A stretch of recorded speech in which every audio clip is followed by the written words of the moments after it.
All right. Yo, what is up, guys? Kevin here. Welcome to the Snowboard Pro Camp live stream. Apologies for coming on late. Just had some technical issues with my internet. But stoked to be on here for the next hour to talk to you guys about snowboarding, answer any of your snowboard questions, and yeah, just get caught up with all of you guys, what you're up to, maybe some of the things that you've been doing outside of snowboarding. But if anybody out there is snowboarding at the moment too, it'd be great to hear from you guys. Where you're doing it and how everything's been going. Over the last week here in Whistler, I've had the chance to do a bit of riding. So yesterday I did a hike up a mountain here in Whistler, about 4-hour hike up to a peak of a mountain. Managed to reach the summit. The mountain is called the Soo Tip, Sootip.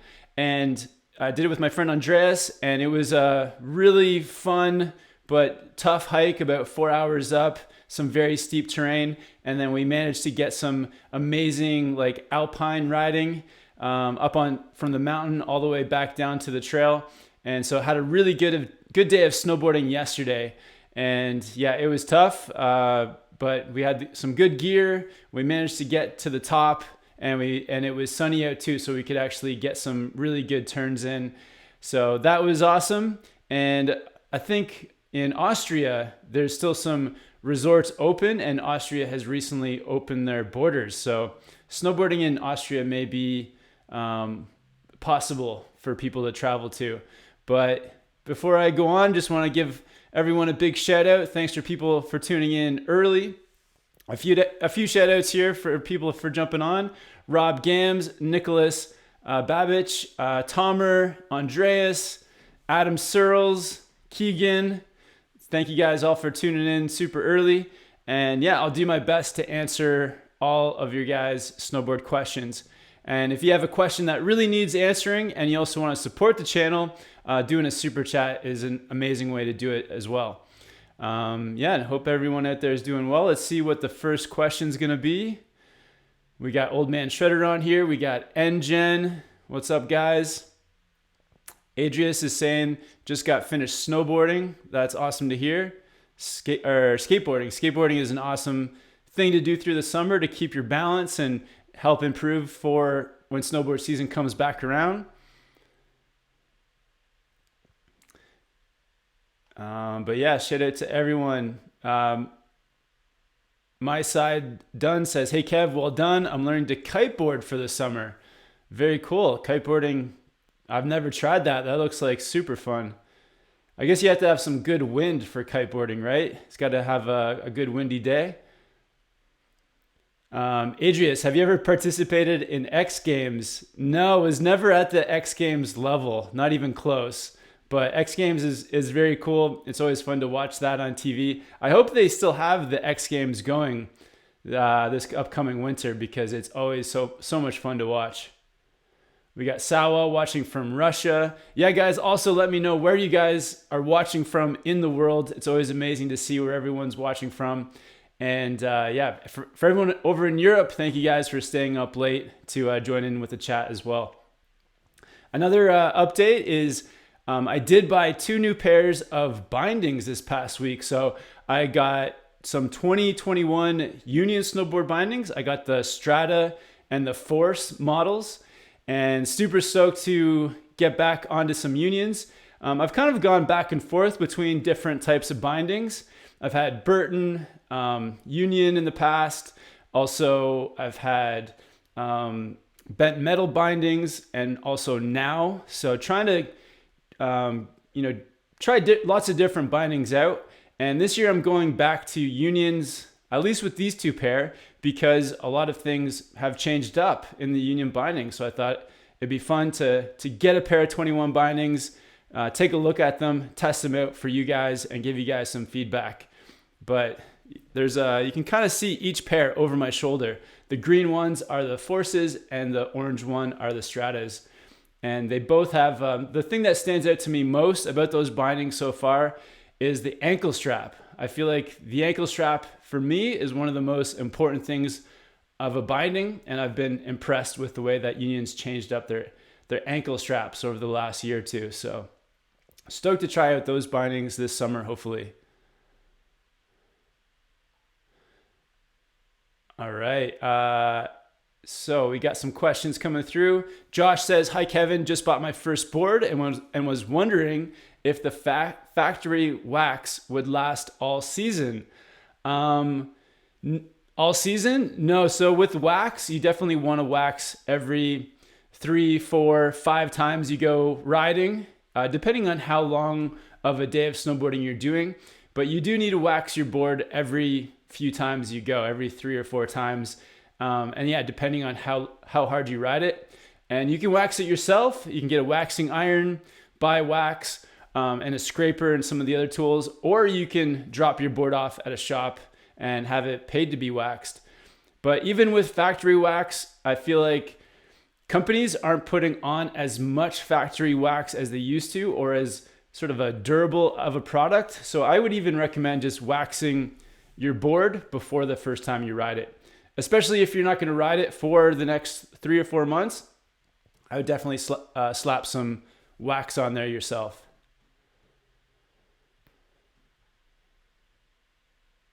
But yeah, good question, man. Lots of questions coming through.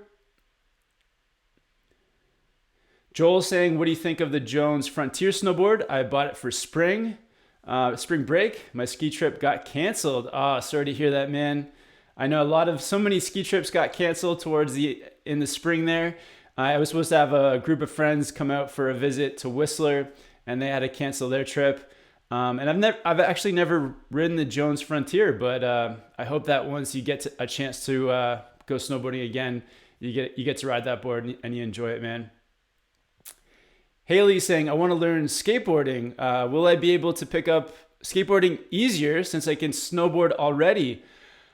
Honestly, I don't know. My experience was that like snowboarding was difficult to learn, and I became a pretty decent snowboarder before trying to skateboard, and I didn't feel like the skills transferred over into skateboarding. I think skateboarding is harder than snowboarding, so like for me, I felt very like off balance the first couple times trying to skateboard. But it's like anything, like after a few weeks of practicing skateboarding, you do have that point where everything starts to click and skateboarding starts to become easier. So I didn't feel like my skills transferred over from snowboarding to skateboarding. And I've seen some people just jump on a skateboard who have never done any board sports and they pick it up really quickly. So some people I think have that natural balance and ability to skateboard, but it didn't transfer over for me. So I would say just give it a chance. If you don't feel like the skills transfer over right away, just stick with it and practice. And I feel like, it took me a couple weeks to get really comfortable on a skateboard, but it's a great thing to do in the off season to practice for snowboarding for sure. Adrius wants to know, what bindings do you suggest to improve snowboarding? To be honest, if it really depends. Like when you're a beginner, just start with a low-end pair of bindings. Like the equipment doesn't matter as much when you're a beginner.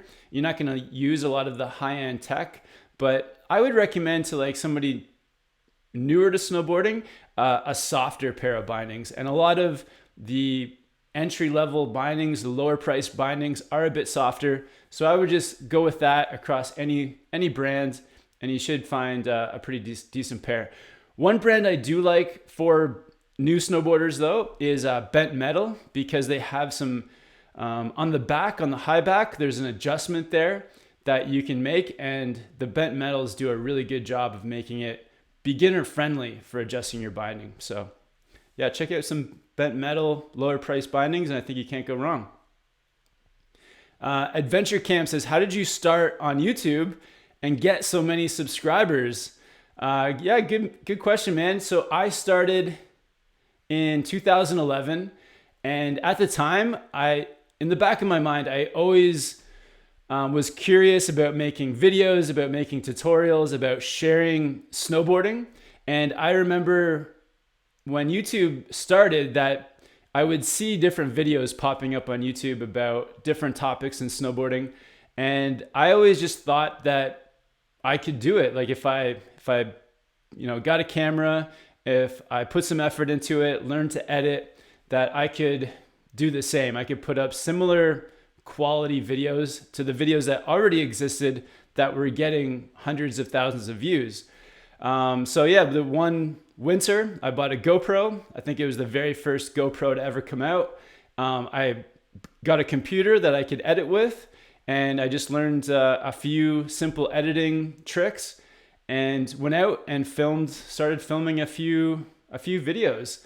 And it was definitely a learning process. I didn't do everything the easiest way to begin, but I just took some topics that I knew that I already had some experience with, made videos. I think I made like a how to 50-50, how to hit a jump, how to do a 180.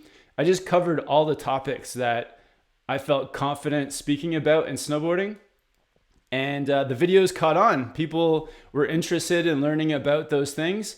And the videos did well. They started to get views. So I just continued to make more and more tutorial videos, a lot of videos on how to butter, how to carve, just all the topics that I knew people were interested from teaching snowboarding for so long. And then once the tutorials started to do well, I started to then branch off into doing just daily vlogs. So taking people along for a day on the mountain to show people like what was here in Whistler, what the runs were like, what it was like on a powder day. So just trying to share that through vlogs.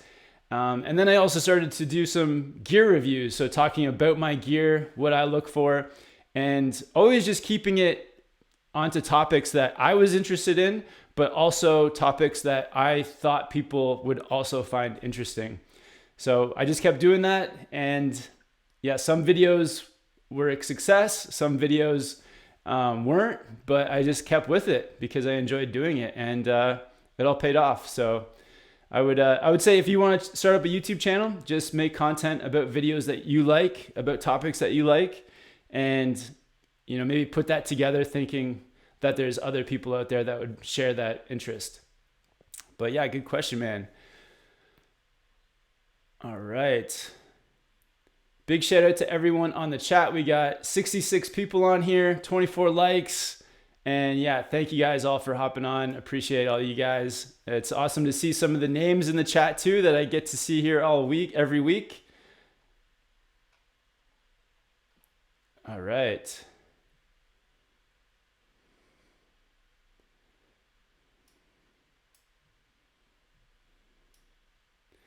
So we got Jackson, thanks, man. Saying Snowboard Pro Camp is the best snowboarding YouTube channel. Awesome. Thanks, Jackson.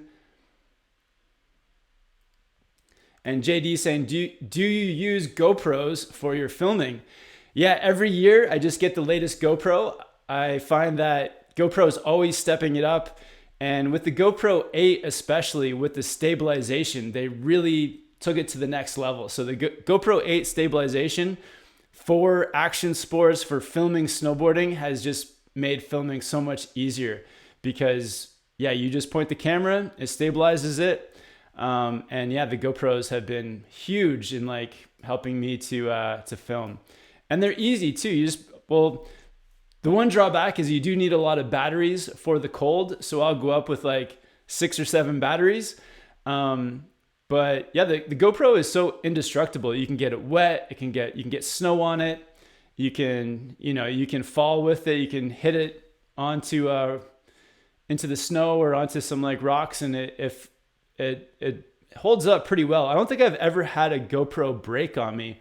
I've probably had 7 GoPros now. I think the only GoPro I didn't have was the GoPro 2. I've had every model since.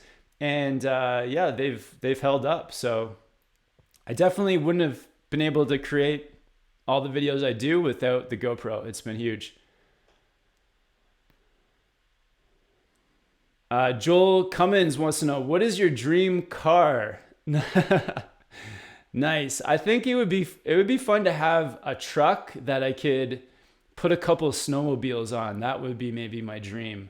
Something like a Toyota Tundra, some big truck like that. I could load up a couple snowmobiles, all my snowboard gear, and go riding. That maybe be my dream car, a big truck.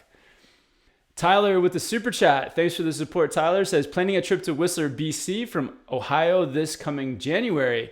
Is early January a good time to come check out the mountain? And if so, any great ski-in/out resorts you would recommend? Thanks. Awesome, man. Yeah, January is a good time, early January for sure. And I would say anywhere that you can, any accommodation in around Whistler Village is going to be perfect. It's the nice thing about Whistler Village and the resort is that every hotel is walking distance from the lifts. And there's a couple different, there's Whistler Village. There's an area called the Upper Village, which is at the base of Blackcomb. Whistler Village is at the base of Whistler. And then you also have an area called Creekside, which is at the base of Whistler as well, but on the Creekside side. And any of those places are walking distance to the lift. So you really can't go wrong with accommodation in Whistler. Anywhere you choose is going to be walking or maybe even a free shuttle bus to the lifts. So yeah, that part of it is going to be sweet. Yeah, hope to see you out here in January. Yeah, if you come out, hopefully we can meet up and chat or do a run together. That'd be awesome.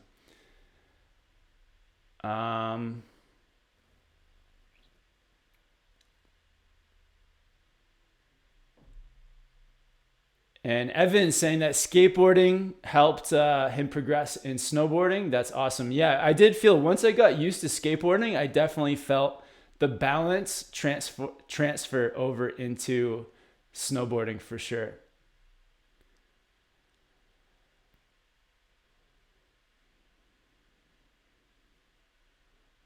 Bruh Plug says, have you ridden the K2 Party Platter? I've not ridden that board yet, but yeah, the K2 Party Platter looks like a really fun paddleboard. Looks good though.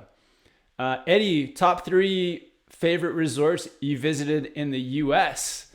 Oh man, so many. So man, the US is fun. There's so many great resorts down there. I really like, for the terrain park, this past winter, going to Big Bear Resort was so much fun. Love that resort. Honestly, I can't say a top 3 because Jackson Hole was great for powder. Mammoth is a massive resort that's really fun. Down in Stevens Pass in Washington, really fun powder resort. Great trees, really steep. Every place has something like unique to offer. Mount Bachelor in Oregon, Mount Hood with the summer terrain parks at Timberline. Yeah, so many fun places across the states. It's really hard to pick one. All right, we got Baltazar saying, hi Kevin from Argentina. You guys are doing a great job helping people improve their snowboarding skills. Cheers. Awesome. Thank you, man. Yeah, hopefully would love to get down to Argentina at some point and do some riding down there as well. Joel saying your background is sick. Thanks, brother.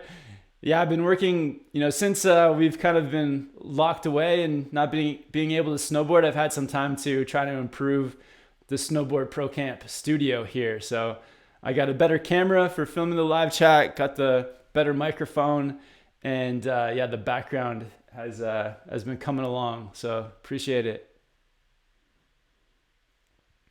Jackson saying, Union versus Burton bindings, which is better for an intermediate snowboarder? I think they both have good intermediate bindings for, each brand offers some good intermediate models. The reason that I've gone with Union the last couple of years over Burton is I have had some issues like a few years ago now with the Burton ratchets and like getting stuck like with the snow. When they came out with the double-sided ladder, I had a few issues with Burton. So that's why I've just gone over to Union for a while. But I'll have to get back onto some Burtons again at some point and see if they've straightened out those issues. But I think both brands have some good intermediate bindings for sure.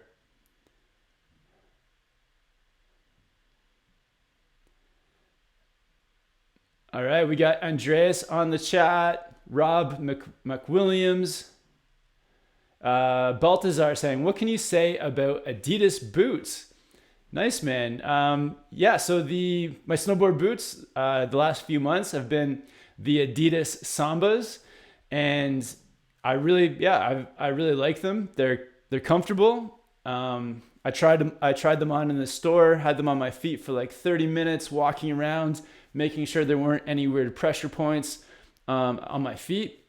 So for me, they're very comfortable, and the Sambas are kind of like they feel like a mid flex, so like a 4 or 5 on the flex rating, which I really like, and they feel like their flex that 4 or 5 stiffness has held up over the last few months. So I've been happy with them, no foot pain, and a good amount of stiffness. And for me, the Sambas also, they just have the traditional laces, which I really like. I feel like with the other lacing systems like BOA or Speed Zone, I've just personally had a few problems. The BOA, I feel like I haven't been able to get them. I can't get my boots like properly tight with BOA, which I'm not a huge fan of. And I've had the Speed Zone laces break on me like 4 or 5 different boots having the Speed Zone laces break. So I like the traditional laces. Those are my favorite. I've never had problems with the traditional laces before. So the Adidas Sambas, I'm really enjoying. I'll probably ride them for a while and maybe get another pair as well.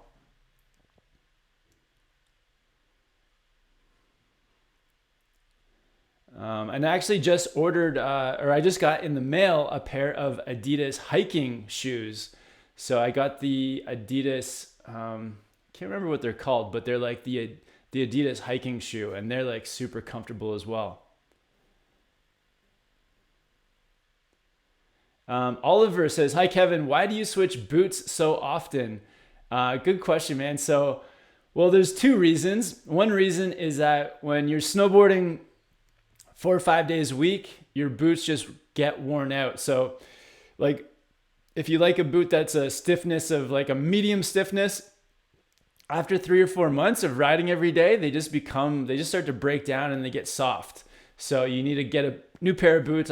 I would say that if I'm purely getting new boots based on them wearing out, I'm probably getting new boots 3 times a year.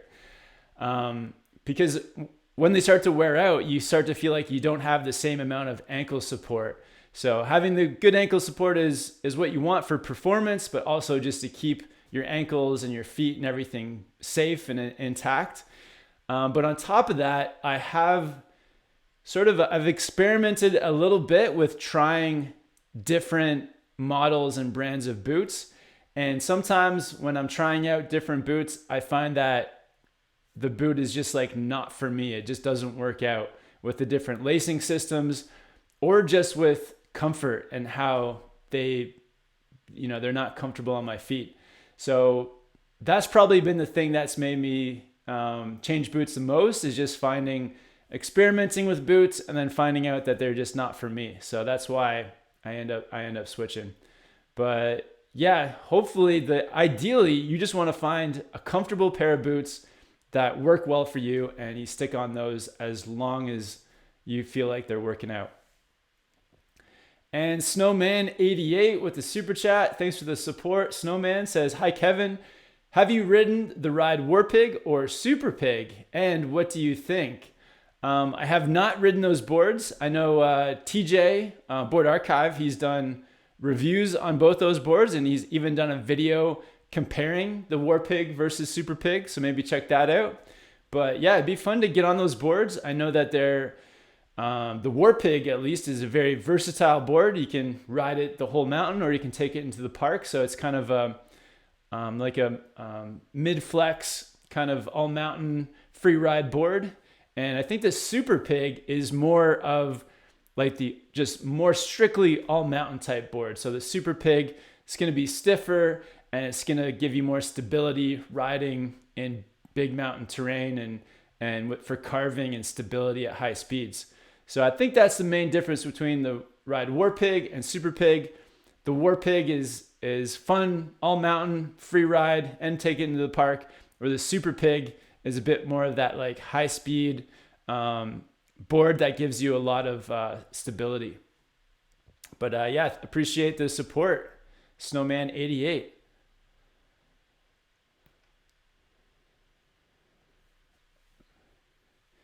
Shout out to Jose Bortisa jumping on the chat. Shout out to Tanya Cornish as well. Tanya wants to know, I love snowboarding, but I get anxiety. How can I fix that? Oh, sorry to hear that. I feel like your anxiety will go away the more you are snowboarding like in comfortable areas, maybe. Like maybe you're trying to push yourself too much. Could be possible. Yeah, maybe try going snowboarding when there's less people on the mountain, like on a day that you know it's going to be more quiet, because when you have more space, you don't have to worry about other people. You can just kind of do your own thing. But another good thing to remember is if you're like trying to push yourself and you're feeling anxiety maybe from the other people, just understand that everyone has been in that situation before. Everyone's been like a beginner or learning something, whatever it is, everyone's been in that position at one point. But yeah, and also just try to maybe snowboard with friends who want to do similar things to you. So if you feel comfortable doing one thing in snowboarding, maybe get some friends that are into doing that as well, so that you can all do it together and have fun and not feel that anxiety. But yeah, I'm sorry you're feeling that. I hope that some of those things will help you.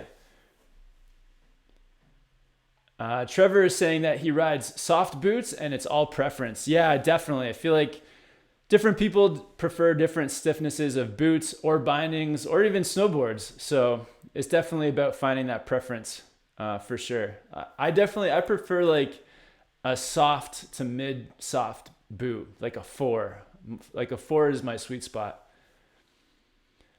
Ricky Chambers with the super chat from Australia. Thanks, man. Says, hey Kev, what's happening, man? First time on the chat from Melbourne, Australia. Awesome. New to snowboarding, wondering how well my cable park experience on sliders, etc., will transfer into the snow park. I think that waterboard sports definitely transfer into snowboarding, and I think especially like a lot of people from Australia to snowboard, and they usually have backgrounds in surfing or with something like wakeboarding in a cable park. And I think that, waterboard sports transfer very well into snowboarding. I think the only difference you'll find is that when you start out, instead of being, I think on surfboards or wakeboards, you're a bit more on the back foot. Where on snowboarding, when you're first learning, you got to get used to being more on your front foot. So that's the only difference, or one of the differences. But in general, the skills transfer very well from those water sports into snow sports. So yeah, you'll do great, man. I've seen a lot of people put on a snowboard for their first time and like immediately start riding down the hill, doing turns, just like they would have done on their wakeboard or surfboard. So you should be good.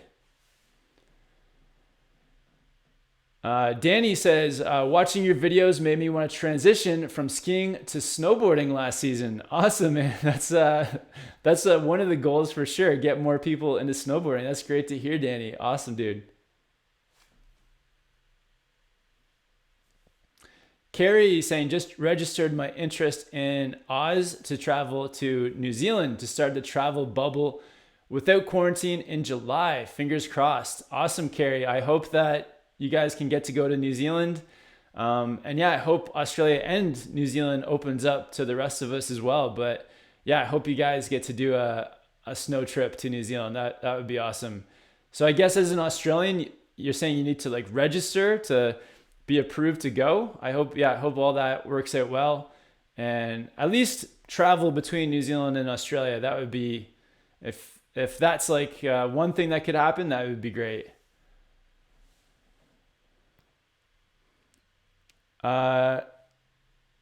Aloha Merlin saying, hey Kevin, next time if you come back to Queenstown, come stay at my place and I will put you up and I'll show you around the Remarkables. Awesome. Thanks for the offer. Appreciate it. Yeah, I'll definitely let you guys know when I'm coming back to Queenstown. Adventure Cam says, what are your thoughts on the GoPro Hero 5 session? GoPro Hero 5, still a good GoPro.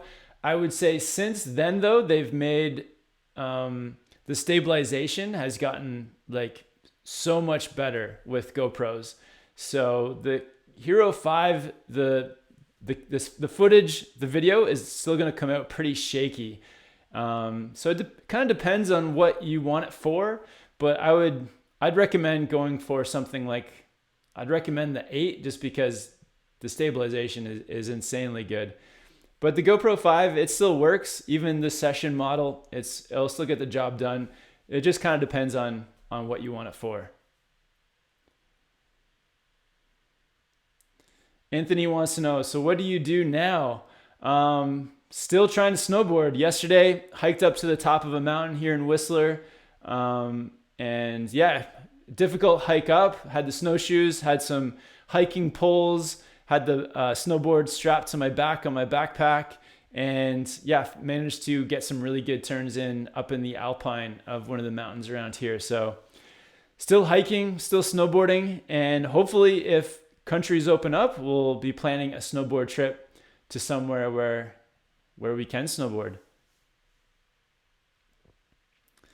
Anthony wants to know, do you have a favorite volume shifted deck for West Coast riding? Slush Lasher, Cool Bean, Sushi, or anything else? Thanks. Yeah, I've heard great things about all those boards. I would say I haven't ridden the Cool Bean or the Rossignol Sushi or the Capita Slush Lasher, but the Libtech Orca, it's a volume shifted board as well. It's not as volume shifted as some of those. Some of those are really short and fat, but the Orca has been one of my favorites for sure. If not like the favorite, it is my favorite. I've ridden the Yes 420. That was a fun one as well. But yeah, even the Rossignol Sushi, that looks like a really fun board. I've had some friends ride it. And you can kind of get the in-between too. You can get the Rossignol Sushi, or you can go up to the Rossignol Sashimi, which is not as volume shifted board. It's a little bit longer and not as fat, but yeah, lots of good options there. Yeah, they're all fun. They're all fun in their own unique way, but the Orca has been my favorite volume shifted board so far.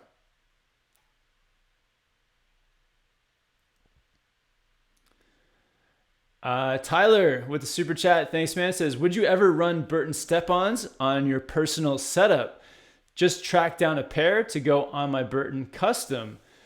Nice man. For me, I wouldn't go for the Burton step-ons because I think I would lose some like performance of just the traditional straps. I think the traditional straps for me like work fine. Performance-wise, are really good, and I don't mind the inconvenience of just having to do up those two straps every time I get on and off the chairlift. But yeah, the Burton step-ons are very convenient. So if you're doing a lot of runs, it can be super convenient to have the step-on system. And I do know some people that have Burton step-ons and love them. So I think it's, again, one of those like personal preference things. Also, what do you want the most? If you really appreciate the convenience, then the step-ons could be perfect. For me at the moment, I'm not I probably won't get step-ons for myself. If somebody gave me a set of step-ons, I would probably ride them once in a while, just for fun and to test them out. But yeah, I think if you're interested, go for it for sure. Engine saying, I ride a stiff boot, DC T-Rice. It's an 8 to 9, but feels like a 6. Nice, man.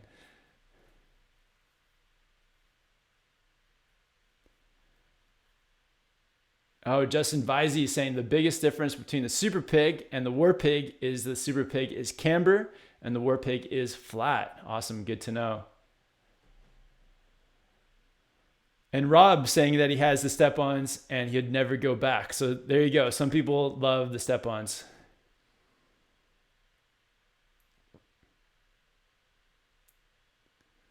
Pascal saying, where would you recommend to go snowboard during the summer? Awesome. I would say, so if if I could only go one, oh man, this is tough. I would recommend probably, if you can, if like, you know, money's no object, to go down someplace like Chile or Argentina snowboarding. Like last year I went to Chile for the first time and just had an amazing trip. It was like the first 10 days of August we were down there. I feel like August is like the month to go snowboarding in Chile or Argentina. I believe that in July they have some school holidays, which makes things a little bit crazy. But yeah, August in Chile or Argentina is phenomenal. I had an amazing time in Chile. If you're more into terrain park riding, I feel like New Zealand is the spot to be. New Zealand is like another amazing place. Australia is really fun as well. A lot of people don't know that you can actually snowboard in Australia, and yeah, it's really good too. So yeah, there's 3 places. If you want to stay within North America, I feel like my favorite spot, they have the Woodward camps that go on at a few different resorts where they really pile up the snow so that it lasts up until like the end of July, just a big amount of snow. But probably the best place for snowboarding in North America through the summer is at Mount Hood at Timberline. It's about an hour east of Portland, and it's just an amazing summer destination. The snow on Mount Hood lasts for most of the summer, and on some areas all year round. So Mount Hood, if you want to stay within North America, is probably the best spot. Lucas saying, any new additions to the setup? Which setup? Snowboard setup. Did recently pick up the 2021 Union Stratas and Forces. For hiking, I got a new hiking bag. So I got a Arc'teryx Cam Ski 38 liter, and I did get some new snowshoes, and I got an ice axe and also crampons. So I've built up my gear list of things I need for hiking to do snowboard trips. So been getting some new stuff that way, and I've also ordered some new snowboards, but you guys will just have to I'm gonna wait to tell you guys what snowboards I've ordered. Once they arrive and I can actually show them to you, I'll show you guys what snowboards I've ordered for the next for hopefully I get to ride them soon this summer. But yeah, I'll let you guys know what boards I get as soon as they arrive.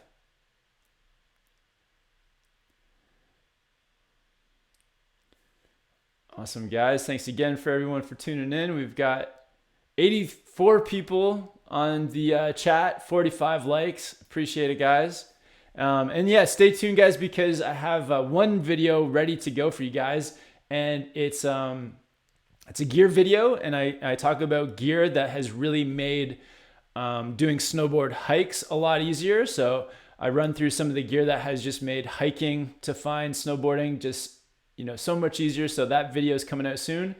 And also I yesterday filmed a snowboard vlog with Andreas where we hike to the top of a mountain, get to the summit, and then find some really good snowboarding. So I'm excited to go through that footage and put that vlog up for you guys soon as well. And yeah, just a reminder, if you guys haven't yet subscribed to Snowboard Pro Camp, hit that subscribe button and also hit the bell so that you guys get notified every time I go live. But yeah, huge thanks to everyone for tuning in. Let's check out some more questions here. Cody Kimber with the super chat from Australia. Thanks for the support. Says, how much better is a private lesson to a group? That's a good question. So when I was teaching snowboarding, I always did group lessons. And honestly, it kind of just depends on what you want to do. Like group lessons can be just as good as a private or better, because like if you enjoy, like a group is fun because then you get to meet other people, you get to make friends, especially if you're doing multi-day lessons. It's pretty fun to have a group. If that's something that you like, if you want to make friends with the other students, private lessons, the benefit of that is you get more of that one-on-one instruction, but also like in terms of the quality of the lesson, it always just depends on the instructor you get, and also like, does that person's teaching style or personality like line up with what goes well for you. So in terms of like the quality of the lesson, it's really just going to depend on the instructor and how that person matches up with you. But then beyond that, it's like, do you want it just to be you and the instructor? Or do you think it'd be more fun to have like the instructor, you, and then a couple other students? I would probably recommend a group lesson, like unless like you're just looking for that one-on-one attention. Having a group lesson can be super fun, because then it's like, it's more of a social thing where you get to meet other people. And as an instructor too, it was always really fun to have a group of students, because it's just, I don't know, it just feels better to be in like a group. You know, you're like, everyone's chatting, everyone's just making friends, talking, and it's just like a really fun experience, where I find that one-on-one, it can kind of be a little bit more serious, and sometimes it can just be like too much instructing and not as much fun. Because in a group, you get all kinds of people too, all kinds of characters, and it can be a really fun experience. So I'd recommend group, but Cody, if you're looking for more like in-depth one-on-one instruction, then a private lesson could be the way to go.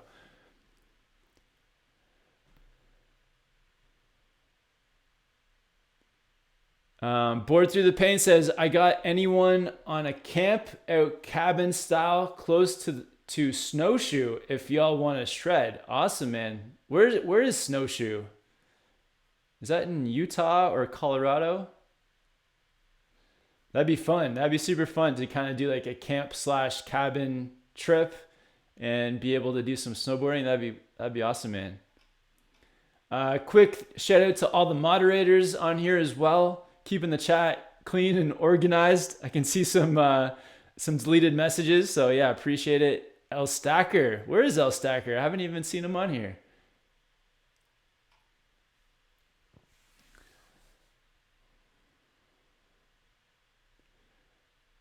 All right, so we got Taylor wants to know, hey Kev, how do you avoid catching an edge when turning from toe side to heel side? I think that a lot of times when you're doing those, like a toe to heel turn, the thing that can make you catch an edge the most is trying to turn too quick. So when you try to turn too quick, you can kind of get twisted and the turn doesn't quite come around. And so then you ended up catching your heel and kind of going over. So the way to avoid this is to allow the turn to come around slowly. So first, find a really mellow area to attempt that turn, someplace where you really feel comfortable attempting a turn for the first time. So a pretty mellow slope. And then when you're on your toes, actually, so if you're on your toes like this, start to actually slide across the hill and angle your board a little bit. Because once you get your board on a bit of an angle, it then makes it easier to let your board go completely straight and flat and then commit to your heels. So slide a bit in the way you want to go, get your board on an angle, and then just commit to letting your board go straight and flat for a second before committing to the new edge. And as you go through that, like take your time with it as well. Let it all happen very like slowly.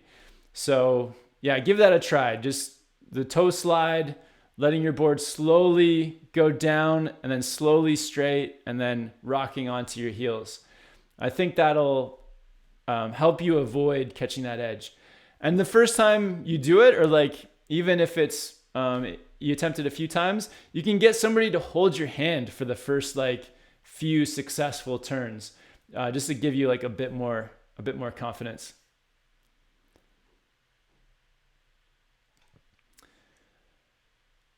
All right, man, lots of you guys are hitting me up with tons of great questions. Thank you guys. Big thanks for everyone for stopping in to hang out.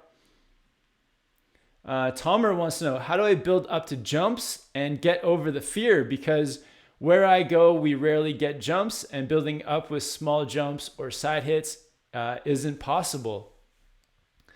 Yeah, that's tough. Yeah, some small resorts, some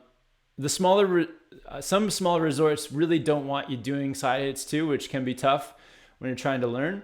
I would say what you can do is, if there is a jump, you don't have to go off of like the wedge. You don't have to go off the kicker. You can just ride and then do your jump on the roll. So like the knuckle of the landing, where it goes from being flat to the landing, you can just do your jump there. So as long as the jump is clear, nobody else is hitting it, you can ride in, skip the kicker part, and just jump off of the roll. That's like a really good way to you practice your jumps as well. Maybe give that a try. Old Man Shredder is out. He's got the super chat. Thanks for the support, man. And he's got to go to bed. But yeah, thanks, Old Man Shredder, for hopping on, man. Appreciate it.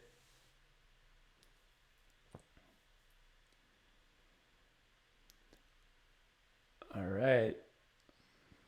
What's up, El Stacker? There he is. I can see him now.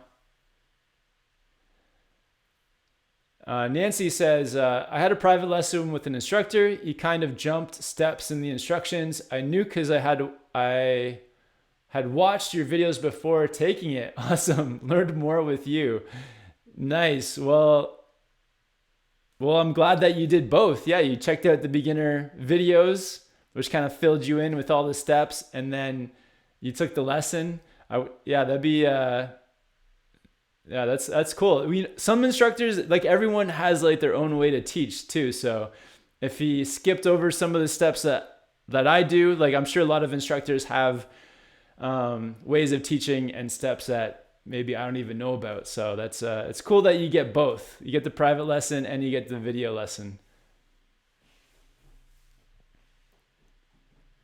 Lucas says, I remember my first day I met people from Costa Rica, and it was a lot of fun of meeting people. And one of my teachers threw a snowball at me and the group. Nice, Lucas.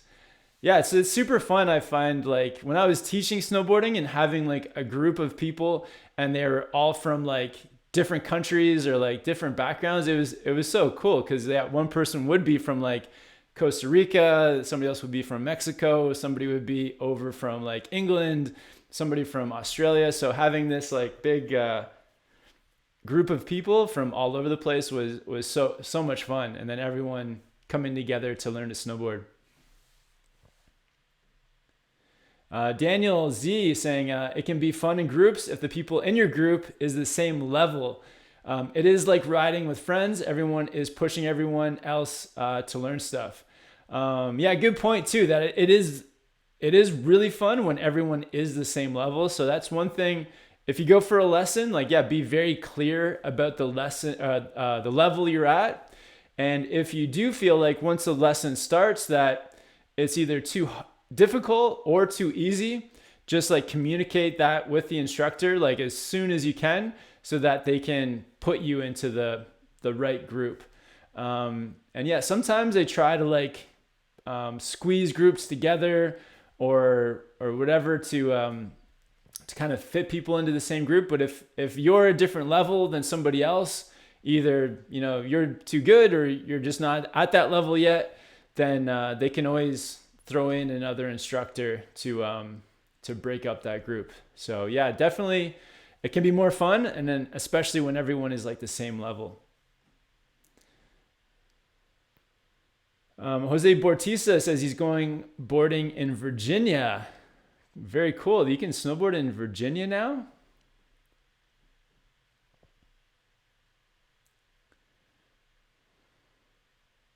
Derek says, did you just recommend someone who can't hit a jump to go into the park to use the knuckle? Yeah, definitely. Why not? Yeah, go into the park and hit the knuckle. It depends, obviously. Like if it's a small resort and there's nowhere to like learn to jump and that's the only spot, then yeah, go in and hit the knuckle. If it's a big resort and there's like lots of other places, side hits and small parks, and then in that case, you probably just want to go into the small park or practice outside. But it depends. It depends on the resort. Big resorts, you have lots of variety. The resort that I learned to snowboard at, it was like 30 seconds to get down the mountain. So we were just hitting jumps wherever we could. And some resorts too, you're not allowed to even hit side hits. So yeah, you got to go into the park and hit those knuckles.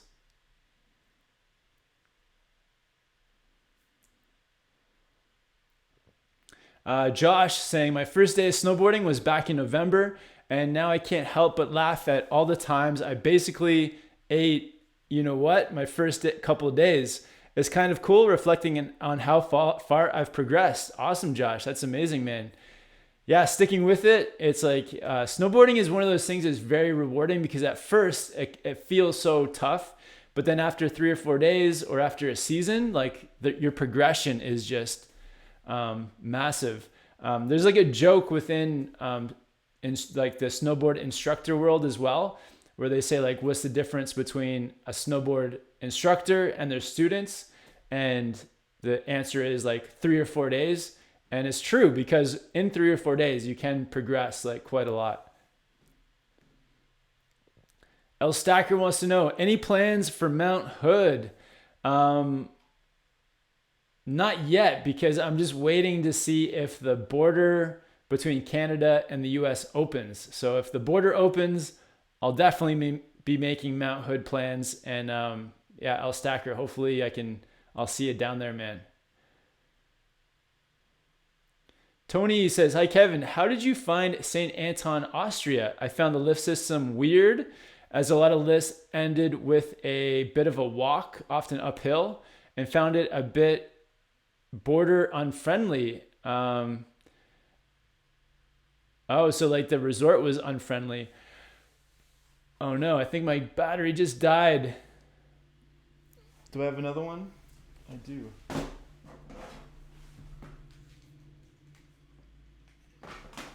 One second, guys. It's gonna fix something hopefully here. Sorry guys, my camera just died. I'm going to put in a new battery and hopefully fix it up.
All right. Okay. Sorry about that, guys. Some technical issues, but I think that we are back. Let's see if it works. All right, can you guys hear me? Should be good. This guy's just up.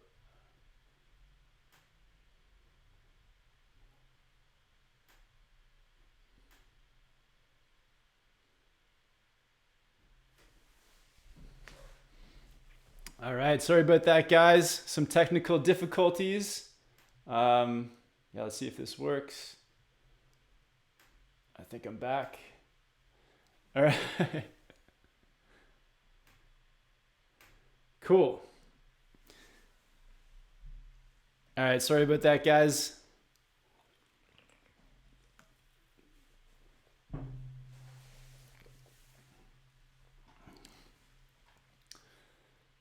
All right, cool. All right, we're back. All right, people saying I can hear you. Okay, sweet. Tomer is saying you're back. Sweet, man. Okay, I can't remember where I was at. What was I talking about? Any plans for Mount Hood? Oh yeah, St. Anton. Yeah, I was talking about St. Anton. So St. Anton, Austria. The one thing about St. Anton is it's so huge, and there's so many like chairlifts and trams and gondolas that, yeah, some of them I found were kind of like old, but overall I found the terrain at St. Anton was incredible. So that part of St. Anton was, I didn't find like the lifts weren't too bad. I did find that the people that work there were, I didn't find them unfriendly. It was like neutral.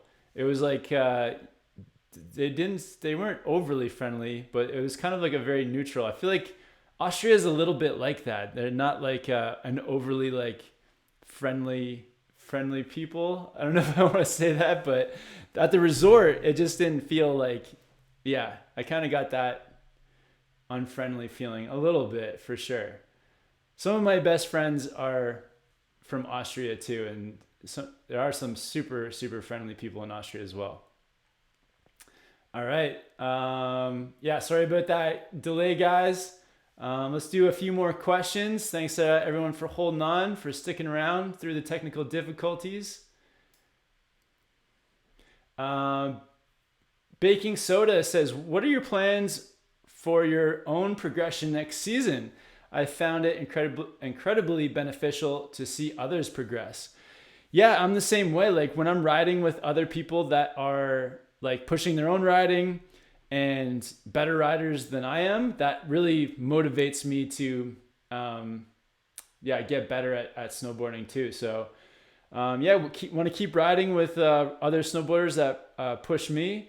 I don't know. I just want to keep progressing in all areas, really, like in the terrain park, in my powder riding, in doing stuff like just mountain knowledge for if I'm doing any splitboard or hiking adventures.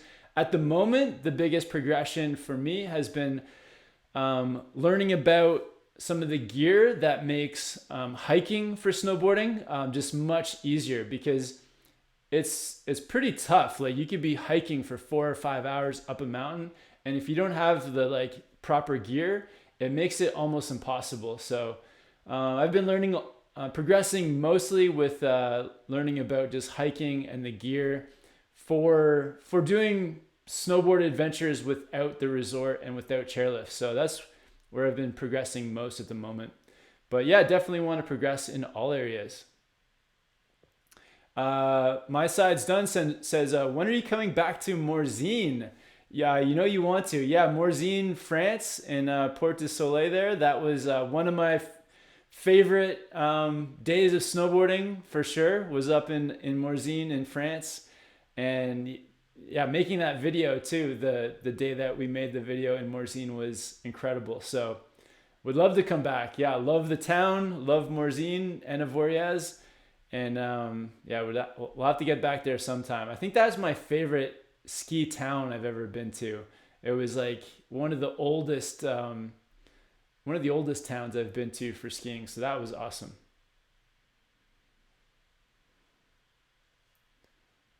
All right, sweet guys. So let's find another good question here.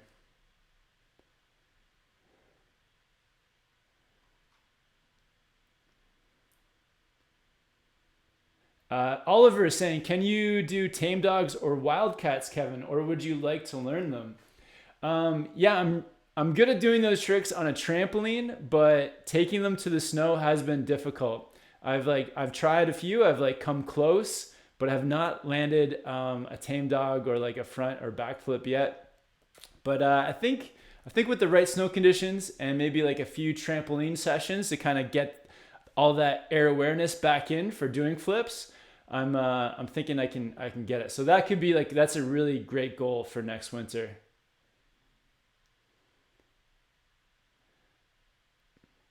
And Highland Cow says, how do you prepare for all day hikes? Yeah, lots of preparation, making sure that all your gear is ready to go and like testing out the gear ahead of time too. That's one thing I've learned is like actually like putting your snowshoes onto your boots, making sure everything fits, making sure that your board will properly go onto your backpack, all things like that. So testing your gear ahead of time. And then also like just, I don't know, physically it's tough to prepare for some of those hikes, but just doing some smaller hikes beforehand. Like if you know that you're gonna be hiking for like 3 hours, then the week before that hike or like the month before, make sure that you've done like a bunch of 30-minute or hour hikes to kind of prepare. So things like that. Also, there's so many things really, like when you are going for that longer hike, telling people where you are, so that if there's any emergency, you can like call somebody, or if you don't contact, that people can then tell people where to go. So there's lots of things, but I would say like, yeah, just being active before doing smaller hikes, getting your equipment dialed, planning it with the weather too, making sure you're going up with some good weather. All those things help. Awesome. Sweet. Thanks guys for coming to hang out for the hour here on Snowboard Pro Camp. Again, if you guys haven't subscribed, definitely subscribe to the channel. And yeah, big thanks to everyone who hopped on for the hour to hang out. And yeah, it's just really fun to talk to you guys. And yeah, I hope everyone's doing well out there, staying safe. I hope some of you guys are going to get the chance to snowboard soon or pick up other board sports through the summer.